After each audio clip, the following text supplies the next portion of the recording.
আপনি পদত্যাগ করতে চান, সেই জিনিস আমাদের জানতে হবে এনসিপি নেতা নাহিদের কাছ থেকে। এটা আমাদের জন্য লজ্জাকর ব্যাপার। আজকে আপনি যে সংস্কারের কথা বলছেন, সাধারণ মানুষের কি সংস্কারের একটা প্রস্তাব আপনি নিয়ে আসছেন? আজকে 28 লক্ষ মানুষ চাকরি হারিয়েছে বাংলাদেশে, ওই তার সংস্কারের তো কোনো কথা বলে নাই। আজকে ব্যবসায়ীরা হাহাকার করতেছে, এনবিআর দিয়ে এবং বিভিন্ন সংস্থা দিয়ে তাদেরকে শেষ করে ফেলাচ্ছেন, গার্মেন্টস বন্ধ হয়ে যাচ্ছে, ওই তাদের কথা বলার কোনো জায়গা নাই। আজকে নূর এখানে বসা, নূর জানে ইউনূস সাহেব যখন ক্ষমতায় আসছিল, আমরা প্রথমেই যে বলেছিলাম আপনি রাজনৈতিক বা জাতীয় সরকার করার দরকার নাই, তবে অন্তত পক্ষে আপনি 4-5 জন উপদেষ্টা নেন যাদেরকে মানুষ চিনে, যারা মানুষের সাথে আপনার মাঝখানে যে দূরত্বটা সেটা খোঁচাতে পারে। কিন্তু আপনি আমাদের সেই কথা শোনেন নাই। আজকে আপনার যে উপদেষ্টারা আছে তাদের অর্ধেক উপদেষ্টার নাম বাংলাদেশের মানুষ বলতে পারে না। তারা জানে না যে তাদের ভাগ্য কার দ্বারা নির্ধারিত হচ্ছে, কার দ্বারা ঠিক হচ্ছে। আপনার আরেকটা সোর্স অফ পাওয়ার ছিল কারা? আপনার আরেকটা সোর্স অফ পাওয়ার ছিল, যেটা আমার ভাই রাশেদ বলে গেল, যে আর্মি। আজকে কেন আর্মির এইভাবে কথা বলতে হয়? আর্মির সাথে দূরত্ব কে সৃষ্টি করেছে? রাজনৈতিক দলের সাথে দূরত্ব কে সৃষ্টি করেছে? আজকে অনেকেই আমাকে জিজ্ঞেস করে, পার্থ ভাই আপনারা ডিসেম্বরে নির্বাচন চান না? ডিসেম্বরের কথা তো আমরা বলি নাই, আপনি বলেছেন ইউনূস সাহেব জাতির সামনে ডিসেম্বরের কথা। আমরা বলেছি আপনারা সেই ওয়াদা আপনি রাখেন, আমাদের মুখ থেকে ডিসেম্বরের কথা আসে নাই। আজকে করিডোরের কথা শুনে কনফিউশন কে ক্রিয়েট করেছে? আমরা তো কনফিউশন ক্রিয়েট করি নাই। এই করিডোরের ইস্যু ইউনূস সাহেব আপনি নিয়ে আসছেন। আজকে কষ্ট লাগে, আজকে কষ্ট লাগে। আপনার প্রেস সচিব বলে নির্বাচন কবে? জানুয়ারিতে হতে পারে, ফেব্রুয়ারিতে হতে পারে, মার্চে হতে পারে, এপ্রিলে হতে পারে। এটা কোনো ধরনের কথা? আপনি জাতিকে কি একটা লটারির মধ্যে ফেলে দিবেন? আজকে আপনার আপনি বলছেন আপনি সংস্কার করবেন। কিসের সংস্কার? এনসিপিকে ক্ষমতায় আনার সংস্কার, এনসিপিকে ভালো করার সংস্কার। দেখুন, এনসিপির প্রতি আমাদের দুর্বলতা আছে।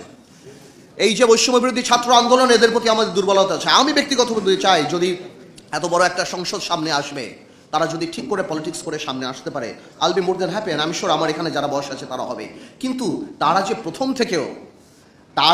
প্রথম থেকে প্রত্যেকটা রাজনৈতিক দলকে আক্রমণের মুখে রেখেছে।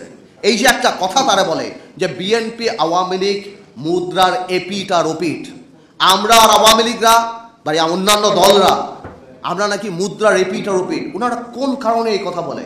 আজকে কি বিএনপি বাংলাদেশে 1400 লোক হত্যা করেছে? বিএনপি কি লক্ষ কোটি টাকা পাচার করেছে? বিএনপি কি 3টা জাতীয় সংসদ নির্বাচন, দিনের নির্বাচন রাতে করেছে? মাথায় রাখতে হবে, আওয়ামী লীগ কোনো রাজনৈতিক দল না। Awami League is a criminal enterprise. BNP আর আমরা রাজনৈতিক দল।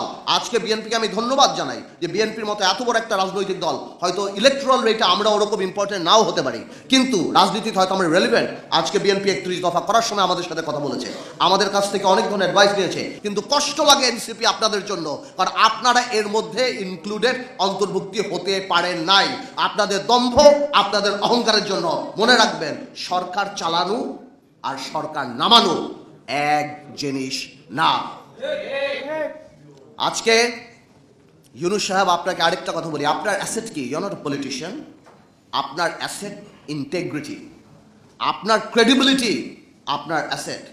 আজকে যখন আমরা দেখি আপনি কি আদমের লাইসেন্স নিচ্ছেন, আপনি ইউনিভার্সিটির লাইসেন্স নিচ্ছেন, আপনার অনেক কিছু মাফ হয়ে যাচ্ছে।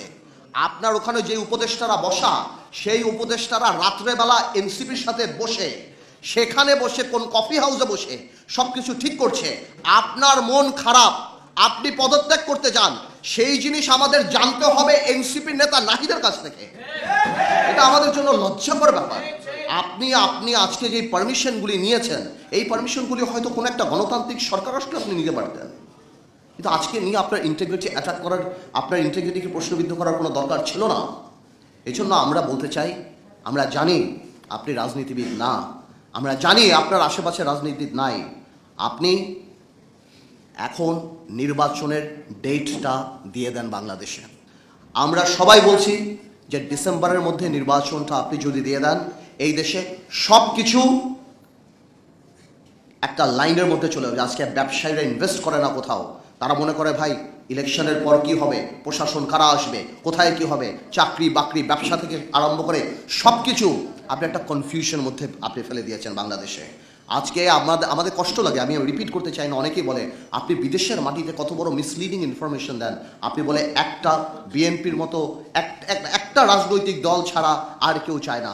তা আপনি তো ওই রাজনৈতিক দলটার দৈর্ঘ্য হওয়ার প্রস্থের কথাও জাপানে বলে দিতেন যে ওই রাজনৈতিক দলটা কত বড়, ওই রাজনৈতিক দলটার সাপোর্টেই আপনি যে ওই চেয়ারে বসে আছেন, ওই রাজনৈতিক দলটার সঙ্গেই যুগপৎ আন্দোলনে আমরা সবাই ছিলাম। তাহলে এত বড় মিসলিডিং ইনফরমেশন আপনি দিতে পারেন না। আমরা জানি নির্বাচন দিলেই সব সমস্যার সমাধান হবে না, নির্বাচন দিলেই সব কিছু শেষ হবে না, বাট নির্বাচনেই জনগণকে ক্ষমতায়ন করার একমাত্র, এবং নির্বাচনেই বাংলাদেশের সবচেয়ে বড় সংস্কার। আর বাকি যা সংস্কার সেটা সময়ের ব্যাপার। ইউনূস সাহেব 17 বছর বাংলাদেশের মানুষ ভোট দেয় নাই। আপনি মানুষের ক্ষমতাটা মানুষের হাতে দিয়ে দেন, মানুষ আপনাকে সবসময় স্মরণ রাখবে এবং আমরাও আপনাকে শ্রদ্ধার সাথে স্মরণ রাখবো।